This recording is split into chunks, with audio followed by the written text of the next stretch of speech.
Ageo capítulo 1, versículos 1 y 2.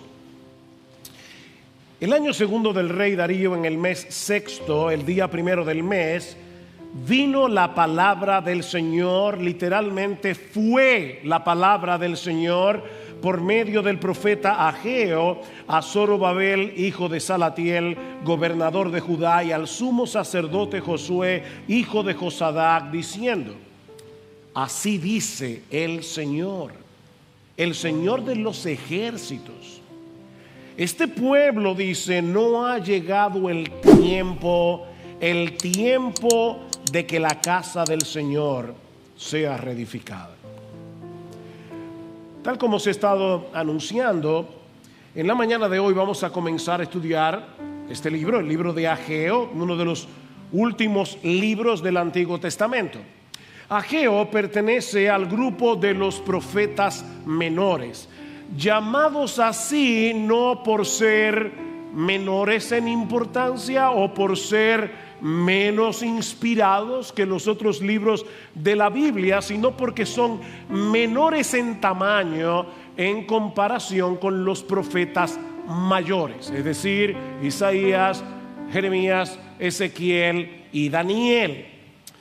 Lamentablemente, hermanos, y Marcos decía algo de esto al inicio del culto, muchos creyentes descuidan la lectura de estos libros. No es común escuchar a un cristiano decir que Sofonías es uno de los libros favoritos de la Biblia, o que está haciendo un estudio profundo y exhaustivo del libro de Nahum o del profeta Amós. De hecho, mis hermanos, no es común que en las iglesias se predique una serie expositiva en uno de los libros de los profetas menores, a no ser, obviamente, el libro de Jonás o de Habacuc, tal vez de Malaquías, pero mis hermanos, no es común. Sin embargo, la realidad es que toda la escritura es inspirada por Dios, dice Pablo en 2 Timoteo capítulo 3 versículo 16, y por lo tanto toda la escritura es útil para enseñar, para corregir, para redarguir, para instruir en justicia, a fin de que el hombre de Dios sea perfecto, sea maduro, sea completo y esté enteramente preparado para toda buena obra. Y Pablo dice en Romanos capítulo 15 versículo 4 que las cosas que antes se escribieron para nuestra enseñanza se escribieron a fin de que por la consolación de las escrituras tengamos esperanza.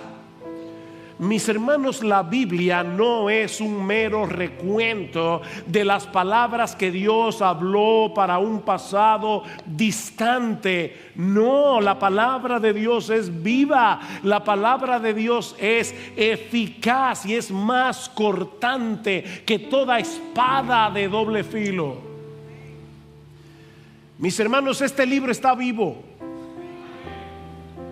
Y su vida, la vida de este libro palpita en cada una de sus páginas, desde Génesis hasta Apocalipsis, porque toda la escritura es inspirada por Dios. Y este libro en particular que vamos a comenzar a exponer en el día de hoy es de suprema importancia para el pueblo de Dios de todas las edades, de todas las épocas, porque este libro, mis hermanos, es un llamado que vino de parte de Dios, directamente de Dios, un llamado a sacudirnos de la apatía espiritual, un llamado a trabajar con esperanza, con energía para la expansión del reino de Dios. Y es mi anhelo y oración, y yo sé que ha sido la oración de muchos de ustedes aquí en la iglesia, pero es nuestro anhelo y oración que Dios use esta serie de mensajes para avivar nuestras almas. Mis hermanos, que Dios obre entre nosotros, que el Espíritu Santo hable a cada uno de nosotros en estos próximos domingos a través de estas palabras que el mismo Espíritu inspiró hace cientos de años atrás, pero que siguen tan vivas y tan eficaces como el primer día que Ageo las habló. Pero antes de pasar a considerar el contenido de este libro, veamos en primer lugar su contexto histórico. Algo que podemos decir de prácticamente todos los libros de la Biblia, tal vez con la excepción del libro de Proverbios o de Cantar de los Cantares, es que necesitamos un contexto, el contexto histórico, para poder entender qué fue lo que Dios habló hace cientos de años atrás, para entonces poder entender qué es lo que Él nos está hablando a nosotros en el día de hoy. Ageo es uno de los profetas que ministró a la nación de Israel luego del exilio babilónico. Pastor, ¿y qué es eso? Veo que hay muchas visitas aquí. Déjenme explicar un poco de qué se trata esto. Dios había estado llamando a su pueblo a que se arrepintieran de sus pecados, a que se volvieran a Él a través de todos sus profetas, pero ellos decidieron cerrar su corazón a la voz de Dios hasta que fue demasiado tarde. En el año 586 antes de Cristo, Nabucodonosor, rey de Babilonia, destruyó la ciudad de Jerusalén, arrasó con el templo y una gran cantidad de judíos fueron deportados, fueron al exilio en Babilonia, que era la potencia militar de aquellos días. Pero durante todos los años que duró ese cautiverio, 70 años, Dios mantuvo viva la esperanza del pueblo, anunciando a través de los profetas que regresarían del exilio y que volverían a construir la ciudad y el templo. Finalmente Dios cumplió su promesa cuando Ciro el Grande, rey de Persia, emitió un decreto en el año 538 antes de Cristo, permitiendo que los judíos regresaran a Jerusalén y reconstruyeran el templo. Y de esa manera, aunque probablemente Ciro no lo sabía, él estaba cumpliendo lo que Isaías había profetizado unos 300 años antes, donde no solamente decía que un rey persa iba a emitir este decreto, sino que Isaías menciona a Ciro por nombre. Al año siguiente, en el año 537 antes de Cristo, unos 50,000 judíos regresaron a Jerusalén, liderados por Zorobabel, que era un descendiente de David, y de hecho si leen en Mateo 1 se van a dar cuenta que es uno de los nombres que aparecen en la genealogía de Jesús, y por Josué el sumo sacerdote. Tan pronto regresaron a Jerusalén, dice en Esdras capítulo 3 versículo 3, que repararon el altar para poder llevar a cabo los sacrificios, y en la primavera del siguiente año ya habían puesto los cimientos para reedificar el templo. Así que todo parecía estar marchando bien, hasta que algunas tribus vecinas comenzaron a oponerse a la reconstrucción, especialmente los samaritanos. Para colmo de males, el rey Ciro murió en batalla, y su sucesor, el rey Asuero, comenzó a recibir presión para que detuviera ese proyecto de reconstrucción. Obviamente, mis hermanos, todo esto causó un gran desánimo en los israelitas hasta que la reconstrucción se detuvo por completo. Y poco a poco, estos judíos que regresaron del exilio se fueron acostumbrando a celebrar sus sacrificios en las ruinas del templo, mientras se involucraban de lleno en sus propios negocios, en sus propios asuntos.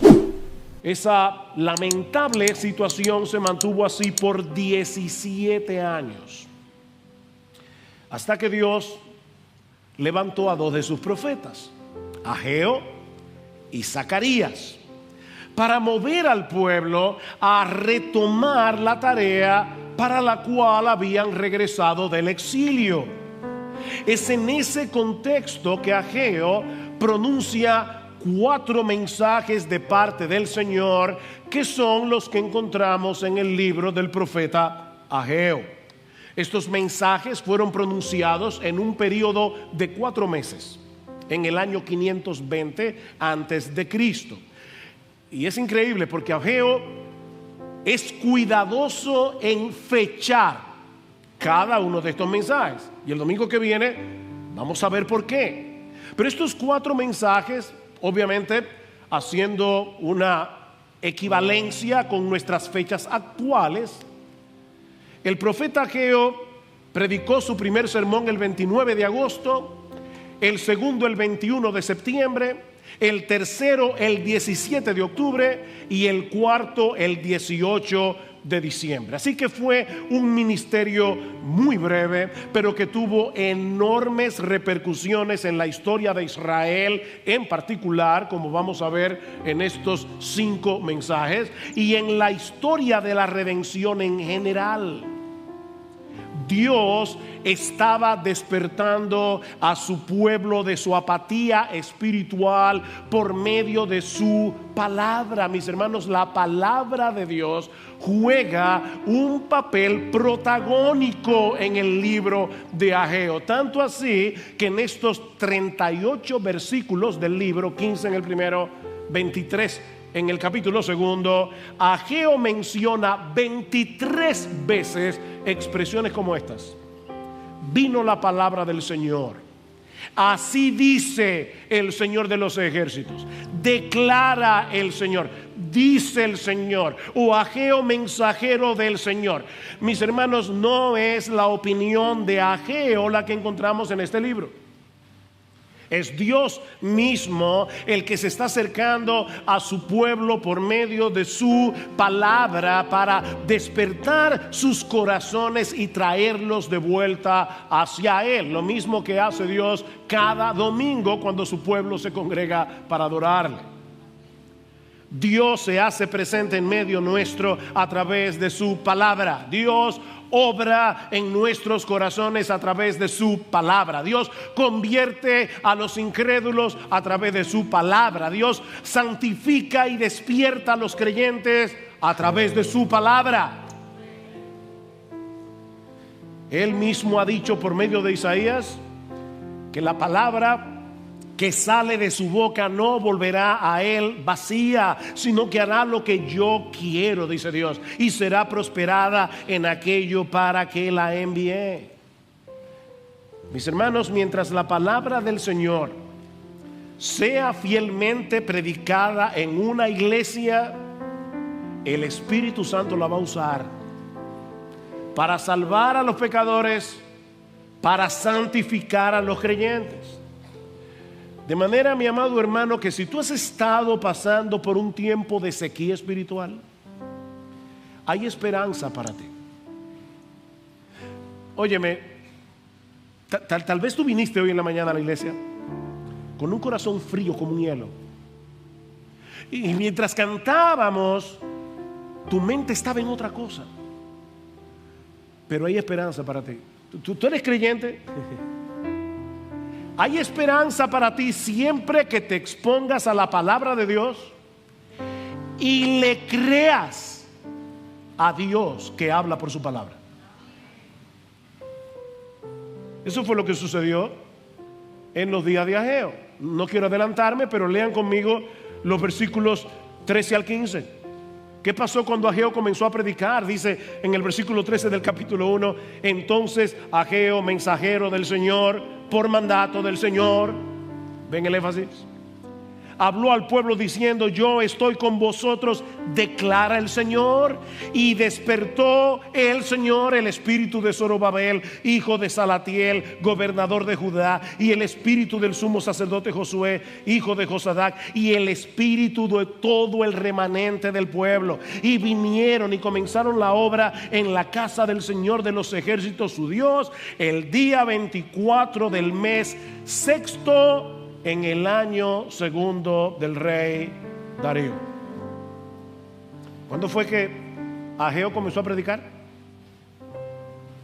El día primero del mes sexto. ¿Y cuándo fue que retomaron la labor de reconstrucción? El día 24 de ese mismo mes. ¿Cuántos años tenían ellos con la labor detenida? 17 años. Y en 23 días la palabra de Dios transformó esa nación.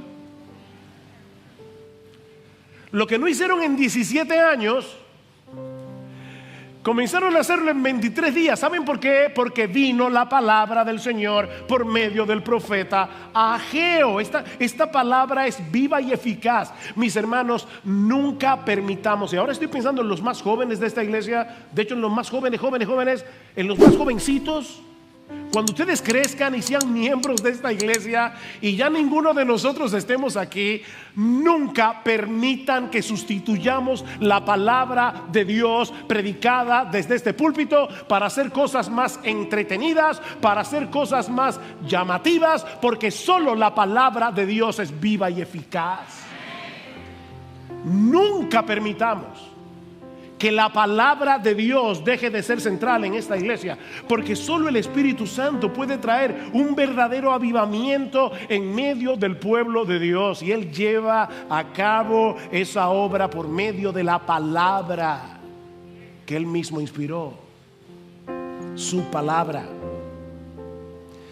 ¿Y cuál es el contenido de estos mensajes que Ageo predicó a la nación de Israel por mandato de Dios? Bueno, eso nos lleva a nuestro segundo encabezado. Ya vimos el contexto histórico del libro.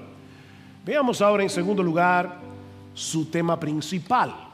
Y ahora yo quiero que leamos de nuevo, no solamente el versículo 2, sino que vayamos hasta el 4 para poder tomar el contexto, aunque los versículos 3 y 4 lo veremos el domingo que viene. Así dice el Señor de los ejércitos. Este pueblo dice: no ha llegado el tiempo adecuado, el tiempo oportuno, el tiempo de que la casa del Señor sea reedificada.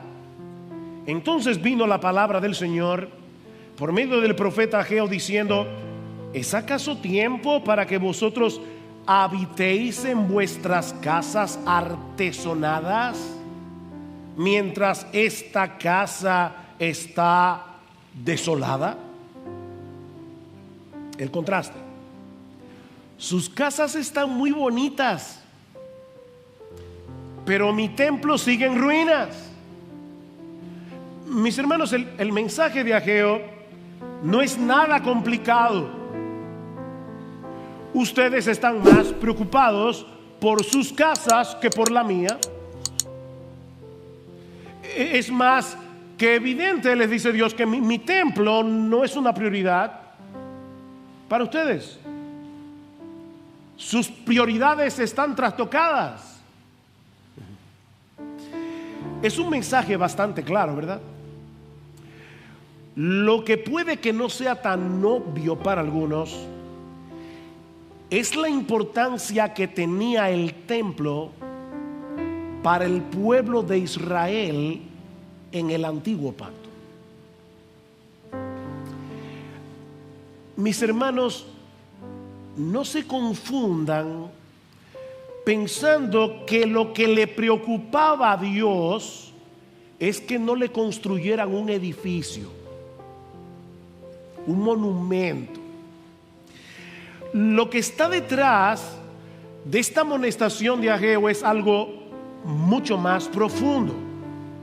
Tanto el tabernáculo durante el Éxodo y por muchos años en la historia de Israel, como luego el templo en el tiempo de Salomón, eran los lugares donde Dios manifestaba su gloria, donde Dios manifestaba su presencia especial en medio de su pueblo. En ambos lugares Dios recreaba en cierto modo lo que Adán y Eva perdieron en el paraíso por causa del pecado. Esa relación de deleitosa comunión con el Dios vivo y verdadero. De hecho, algunos se preguntan por qué se dan tantos detalles de la construcción del tabernáculo o de la construcción del templo. Si ustedes leen con cuidado estos pasajes, van a encontrar bueyes, un mar de bronce, palmeras esculpidas, granadas. Y uno se pregunta, ¿y todo eso para qué servía? para recordarle al pueblo de Israel el huerto que ellos habían perdido, el paraíso perdido, para recordarles el jardín del Edén. Mis hermanos, me encanta cómo Dios describe en el libro de Éxodo, al principio, qué fue lo que sucedió cuando Él los rescató de la esclavitud en Egipto. Oigan lo que dice en Éxodo 19:4. Vosotros habéis visto lo que he hecho a los egipcios y cómo os he tomado sobre alas de águila y os he traído a mí. Os he traído a mí. ¿Ustedes escucharon eso? Con el mismo cuidado con el que las águilas enseñaban a volar a sus polluelos, Dios había tomado a su pueblo con ese mismo tierno cuidado para traerlos hacia Él, no para traerlos a una tierra en Medio Oriente. Y claro que Canaán está incluida en la promesa, pero ese no es el punto. Yo los tomé como con alas de águila para traerlos hacia mí. Mis hermanos, a final de cuentas, la gran bendición que Dios le dio a Israel en los días de Moisés no fue librarlos de la esclavitud en Egipto.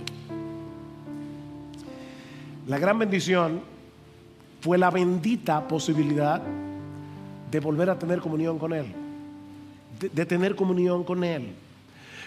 Mis hermanos, es de eso que se trata la redención. Dios nos liberta de la esclavitud del pecado para que seamos suyos, para que podamos estar con Él en una deleitosa relación de amor y adoración. Y lo mismo vemos en la construcción del templo de Salomón.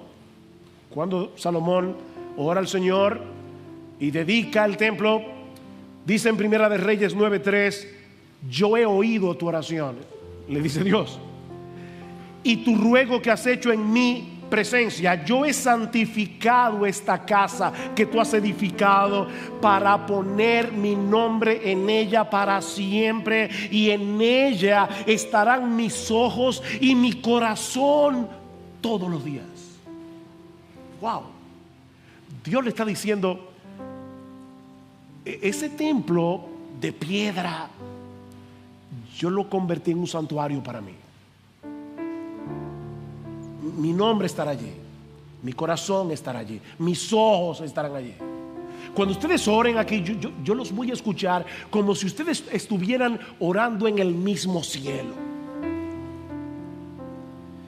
Es por eso, mis hermanos, que la destrucción del templo durante la invasión babilónica fue un verdadero desastre para la nación de Israel.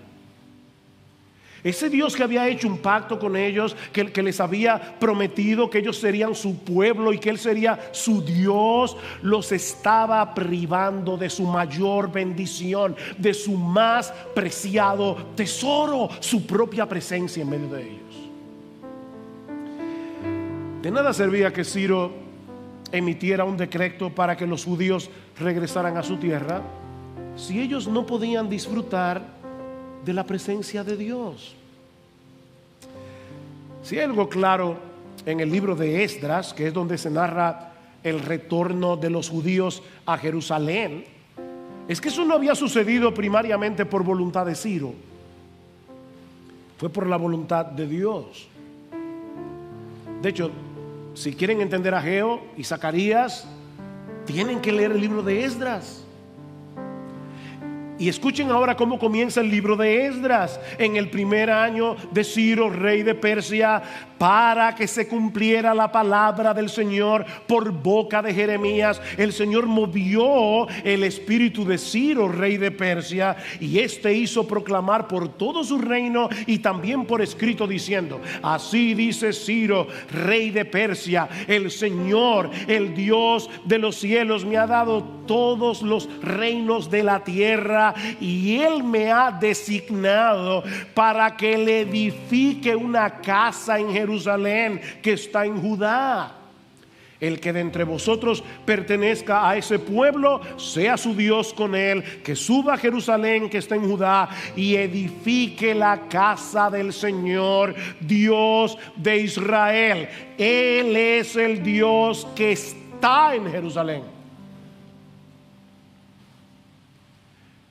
Mis hermanos, no era para complacer a Ciro que ellos debían reconstruir el templo. Ellos debían hacerlo porque esa era la voluntad expresa de Dios. Y era la voluntad expresa de Dios porque Él quería que volvieran a disfrutarlo a Él, su presencia. Por eso era tan grave esa apatía de Israel en los días de Ageo. Ellos están manteniendo en poco la gloria de Dios. Ellos están manteniendo en poco la presencia de Dios en medio de ellos. Mis hermanos, es impresionante pensar que el Dios del universo quiera tener relación con nosotros. Dios quiere tener comunión con nosotros, entrar en una relación de pacto con nosotros para ser nuestro Dios. Y es una verdadera tragedia que caigamos en tal apatía que eso deje de sorprendernos. Déjame ver cómo yo te lo pongo. Yo le pedí al Señor esta mañana, por favor dame palabra. Hermanos, el Rey de los reyes, el Señor de los señores, el Creador de las galaxias, el que gobierna todas las cosas con la palabra de su poder, el Dios de toda gloria, el Dios inmenso, el Dios todopoderoso, perfecto en justicia, perfecto en santidad, el Dios omnipresente, el Dios omnipotente, el Dios omnisciente, hizo un pacto con nosotros para ser nuestro Dios y para que nosotros seamos su pueblo. ¿Quién entiende eso? De hecho, es interesante notar que el nombre de Yahvé o Jehová, o como lo traduce la Biblia de las Américas, Señor, ustedes se van a dar cuenta que es Yahvé porque en la Biblia de las Américas tiene todas las letras en mayúscula. Ese nombre aparece 32 veces en los 38 versículos de Ageo. El Dios del pacto, Yahvé. 32 veces en 38 versículos Dios se refiere a sí mismo como Yahvé, Jehová. Yo soy el Dios del pacto. Mis hermanos, el énfasis es evidente. El Dios del pacto ha dejado de ser vuestra prioridad. Es lo que Ageo les está diciendo. Y cuando eso sucede, hacemos un terrible intercambio. Sustituimos al Creador por las criaturas. Me llamó poderosamente la atención esta semana. Estaba leyendo otra cosa y me topé con esta descripción de cuál es el proceso que ocurre dentro de nosotros cuando somos tentados. Escuchen esto. Con irresistible poder, dice este autor, el deseo se apodera de la carne. No importa si se trata del deseo sexual o de ambición o vanidad o deseo de venganza o amor por la fama y por el poder o codicia por el dinero. El punto es que el gozo en Dios se extingue en nosotros y buscamos todo nuestro gozo en la criatura. Y ahora escuchen. En ese momento Dios es completamente irreal para nosotros, pierde toda realidad y solo el deseo por la criatura es real. Satanás no nos llena de odio hacia Dios, sino de olvido de Dios. ¿Vieron eso? Dios se vuelve irreal. comienza a ser un concepto teológico, pero deja de ser una persona con la que nosotros podemos tener relación.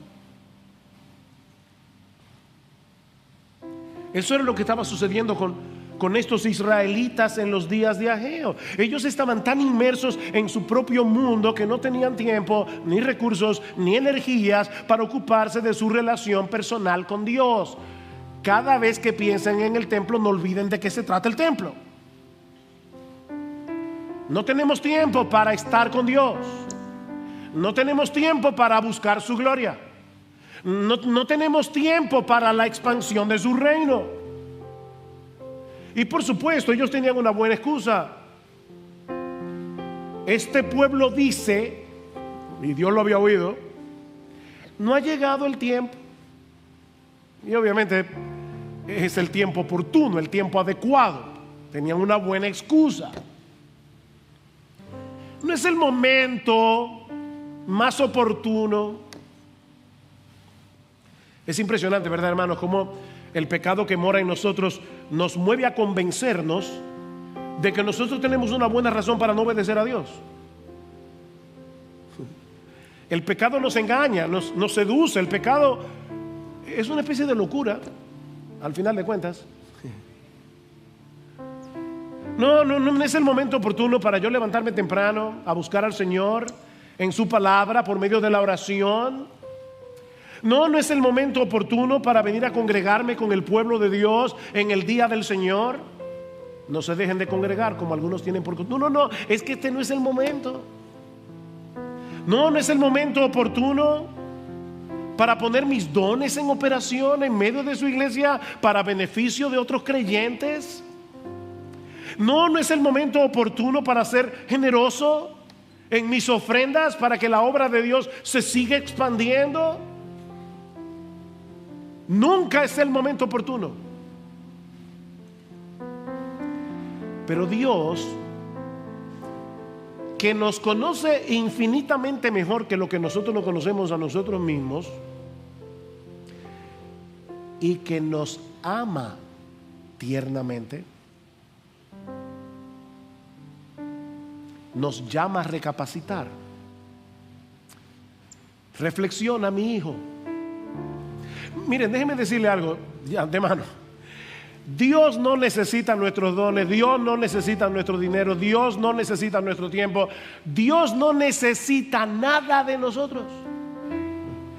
Cuando Él nos llama a venir a Él, cuando Él nos llama a servirle, cuando Él nos llama a congregarnos, es para tu bien y el mío, no para Él. Él no nos necesita, no te necesita, ni a mí tampoco. Pero Él nos ama.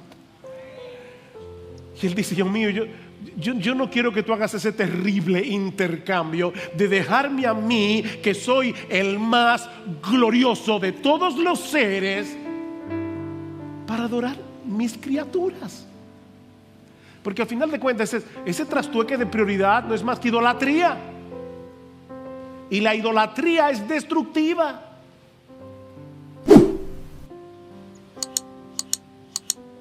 Noten cómo Dios constantemente llama a la nación a reflexionar. Versículo 5. Ahora pues, así dice el Señor de los ejércitos, considerad bien vuestros caminos. Versículo 7. Así dice el Señor de los ejércitos, considerad bien vuestros caminos. Capítulo 2, versículo 15. Ahora pues, considerad bien esto de hoy en adelante. Versículo 18. Pero considerad bien esto desde hoy en adelante.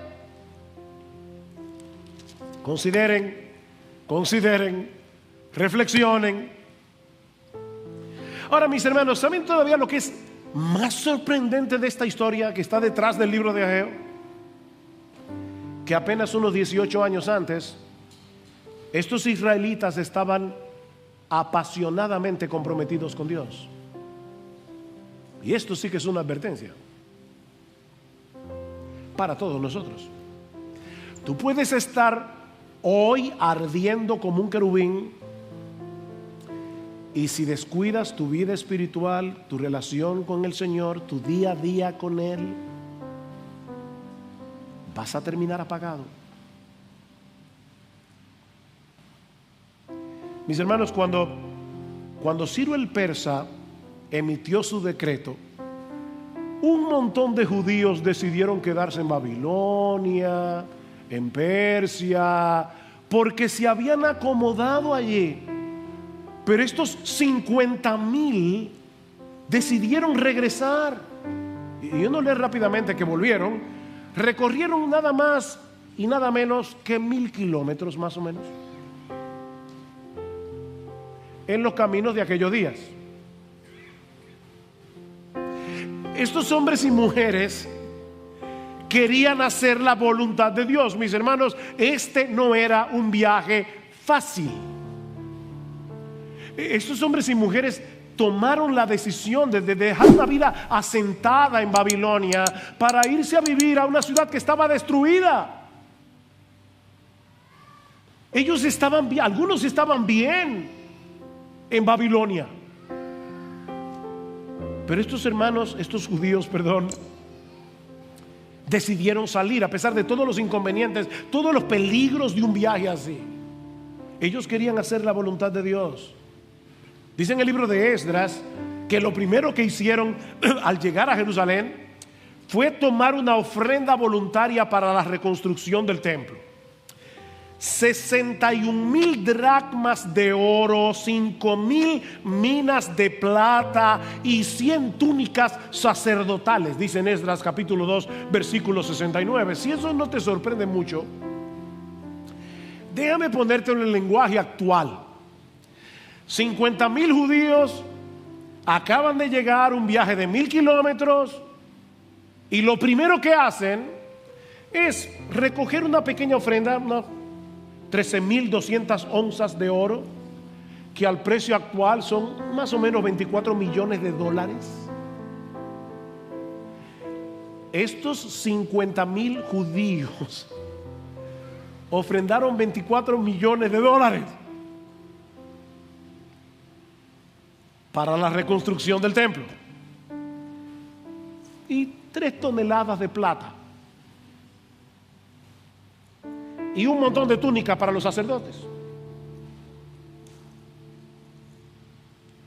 En ese momento, la gloria de Dios estaba por encima de sus propios intereses. Pero algo pasó en esos 18 años que apagó el fuego de su pasión por Dios. Ya ellos no podían decir como Isaías en el capítulo 26 versículo 8: tu nombre y tu memoria son el anhelo de mi alma. ¿Tú puedes decir eso? Señor, tu nombre y tu memoria son el anhelo de mi alma. ¿Ustedes se dan cuenta, mis hermanos, que no se trataba de un edificio? Estos judíos tenían sus prioridades invertidas porque ellos habían olvidado su identidad como pueblo del pacto. Ellos se habían olvidado de que eran el pueblo escogido de Dios. Se habían olvidado de la redención. Se habían olvidado de la gloria de Dios y del lugar que ellos estaban llamados a jugar dentro de todo el plan de redención revelado en el Antiguo Testamento. Más adelante vamos a llegar, si el Señor lo permite, y Cristo no ha venido antes, al capítulo 2, versículo 9. Y yo no puedo ahora ampliar ese texto, pero permítanme hacer un breve comentario y así poder ayudarlos a conectar el pasado con el presente. Dice en Ageo capítulo 2 versículo 9: la gloria postrera de esta casa será mayor que la primera, dice el Señor de los ejércitos, y en este lugar daré paz, declara el Señor de los ejércitos. ¿Cuándo se cumplió esa profecía? Bueno, se ha estado cumpliendo, por lo menos en 3 etapas. En primer lugar, esta profecía se cumplió cuando Dios el Hijo se hizo hombre en la persona de Jesús. Ustedes recuerdan lo que el Señor le dijo a los judíos luego de la primera limpieza del templo en Juan capítulo 2, en el versículo 19: destruid este templo y en 3 días lo levantaré. Y ellos dijeron: pero oye, 40 años se han empleado para poder construir el templo de Herodes en este caso, y tú dices que en 3 días lo vas a levantar y lo vas a reedificar. Pero Juan hace el comentario editorial: pero él se refería al templo de su cuerpo. El templo de su cuerpo. En una ocasión Cristo le dijo a los judíos: ¿saben qué? Uno mayor que el templo está aquí. ¿Qué dice el Evangelio de Juan en el capítulo 1? En el principio era el verbo, y el verbo era con Dios, y el verbo era Dios. Y luego en el versículo 14: y aquel verbo fue hecho carne y tabernaculizó entre nosotros, dice el texto griego, literalmente. Cristo puso su tienda de campaña como un tabernáculo en medio nuestro, y vimos su gloria, gloria como del unigénito del Padre, lleno de gracia y de verdad. Mis hermanos, Cristo es el templo. Cristo es la personificación de la gloria de Dios. Cristo es el lugar donde hoy podemos encontrarnos con Dios. Cristo es el templo. ¿Qué dice Ageo? La gloria postrera de esta casa será mayor, porque no hay nadie más glorioso que nuestro Jesús. Pero eso no se queda ahí. Recuerden que nosotros estamos unidos a Él. Y como estamos unidos con Cristo, nosotros, la iglesia, somos el templo espiritual en el que Él manifiesta su gloria. Pablo dice en 1 Timoteo capítulo 3 versículo 15 que la iglesia es la casa de Dios. Y en Efesios capítulo 2 versículo 20 dice que los creyentes estamos siendo edificados sobre el fundamento de los apóstoles y profetas, siendo la principal piedra del ángulo Jesucristo mismo, para ser un templo santo en el Señor. Cada uno de nosotros individualmente es templo del Espíritu Santo, dice Pablo en 1 Corintios capítulo 6 versículo 19. Pero cuando nos congregamos todos juntos en el día del Señor, manifestamos visiblemente esa realidad de ser la morada de Dios por medio de su Espíritu. Este es el templo de Dios. No parece tan extraordinario. ¿Sabe por qué? Porque no estamos viendo a cada creyente con los ojos de la fe. Que cada creyente es un mini templo del Espíritu Santo, donde mora el Espíritu de Dios, y una piedra viva de este templo. Es por eso que cuando Pablo concluye el capítulo 3 de la carta a los Efesios, termina con esta doxología: y aquel que es poderoso para hacer todas las cosas mucho más abundantemente de lo que pedimos o entendemos, según el poder que actúa en nosotros, a Él sea gloria en la iglesia, en Cristo Jesús, por todas las edades, por los siglos de los siglos. Amén. Aquí está la gloria de Dios, porque aquí están los redimidos del Cordero, comprados con la sangre de Cristo.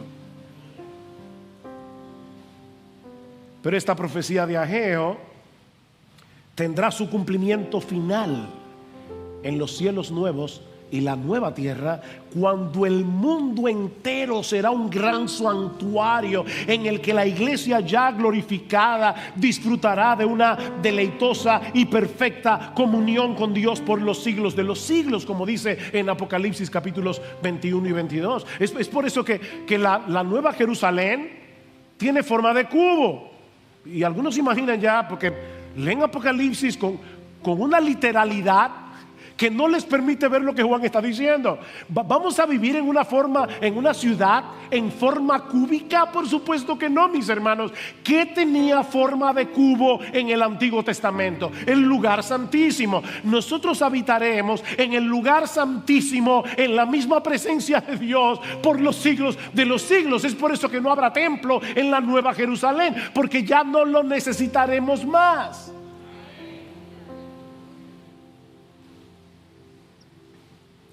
Ese es el clímax de la historia redentora. Y mis hermanos, ese es el anhelo que debe dominar nuestros corazones, porque para eso fuimos salvados. Jesús no dio su vida en el Calvario simplemente para que vayamos al cielo o para que tengamos una vida que no termina nunca. Tenemos vida eterna. Entonces, es una vida interminable. No. Digo, sí lo es. Pero ese no es el punto. Y esta es la vida eterna. ¿El qué? Que te conozcan a ti, el único Dios verdadero, y a Jesucristo a quien has enviado. Cristo no define la vida eterna en relación de tiempo. La define en términos de comunión.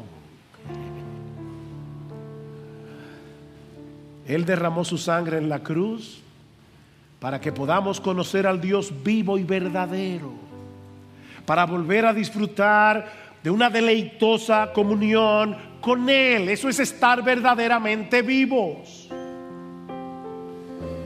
Más adelante nosotros veremos lo que implica tener a Dios como prioridad ocupándonos de su casa. Porque muchos predican del libro de Ageo solamente para decirle a la iglesia: ofrenden para construir el edificio. Bueno, eso es parte, pero no es el asunto.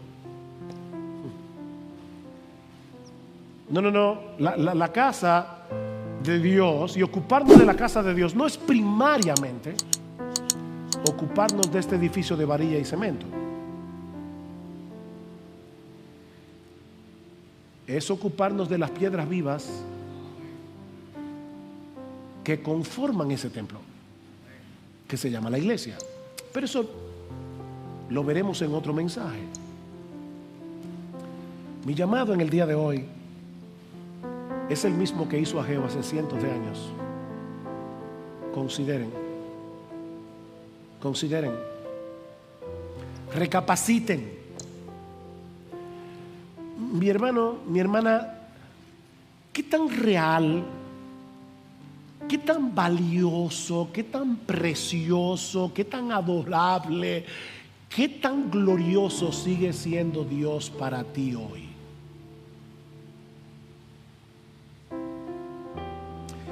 ¿Todavía nos asombra el hecho de que Dios nos haya escogido para hacer de nosotros su templo?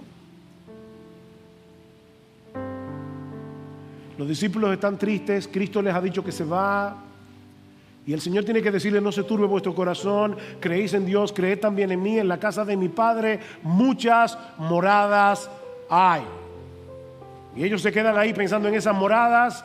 Pero luego Cristo le dice en el versículo 23: el que me ama, mi palabra guardará, y mi Padre le amará, y vendremos a él y haremos morada con él. Miren, no se preocupen, en lo que ustedes llegan a aquellas moradas, ¿saben lo que yo voy a hacer? Yo voy a traer la morada a sus corazones. ¿Te asombra eso? Cristo vive en ti por su Espíritu. Somos templo del Espíritu Santo. Mis hermanos, con cuánta expectativa nosotros venimos cada domingo a congregarnos como iglesia para disfrutar de su presencia especial al escuchar su palabra. No nos emociona todavía la realidad de que por medio de Cristo hemos sido justificados, hemos sido santificados, hemos sido adoptados en la familia de la fe para que ahora Dios pueda ser nuestro Padre. ¿Te emociona eso? Que tú dices: Señor, y ahí está Dios el Padre escuchándote. ¿Sigue siendo su palabra más dulce que la miel y más preciosa que el oro? Miren, mis hermanos, nunca se acerquen a la lectura de la Biblia con ese espíritu legalista de tengo que leer la Biblia porque ese es mi deber. No, yo quiero leer la Biblia porque aquí es que están las promesas de Dios. Yo quiero leer la Biblia porque quiero entender mejor quién es Cristo. Yo quiero leer la Biblia porque aquí es donde se revela el diamante del Evangelio. Yo quiero leer la Biblia porque de lo contrario yo no puedo tener comunión con mi Padre. es a través de este libro.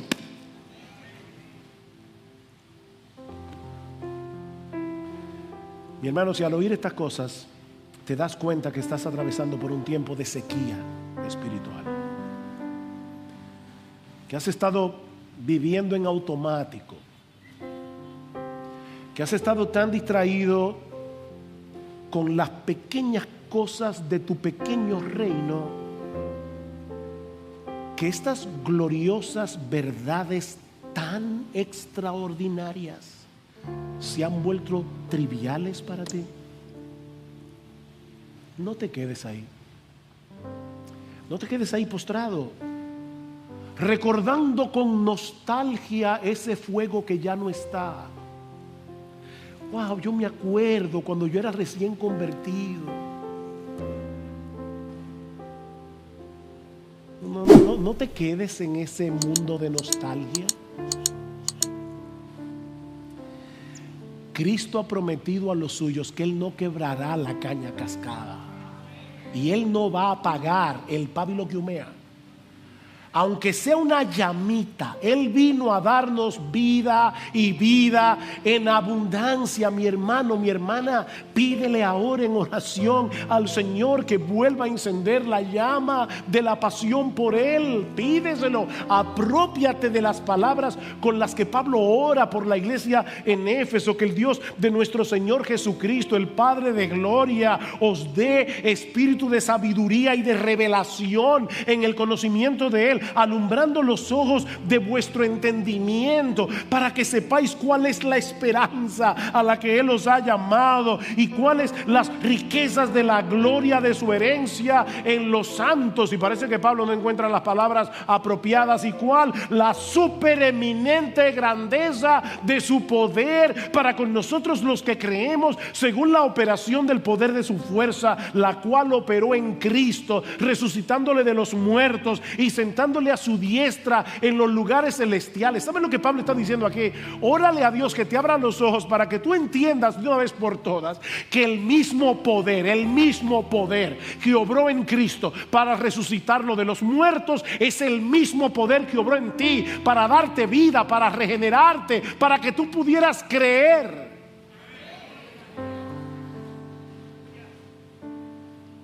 Órale a Dios. Oh Señor, abre mis ojos, de modo que puedas volver a gozarte una vez más en el perdón de tus pecados, que puedas volver a gozarte en el don de la vida eterna, que puedas volver a gozarte en el hecho de que Cristo es tu Salvador, que puedas volver a gozarte en el hecho de que Dios es tu Padre, como si te acabaras de enterar de todo eso. Y si tú estás aquí sin Cristo en esta mañana, mi amigo, no desprecies la invitación que Dios te hace hoy por medio del Evangelio de venir a ser uno de los suyos a través de Jesucristo.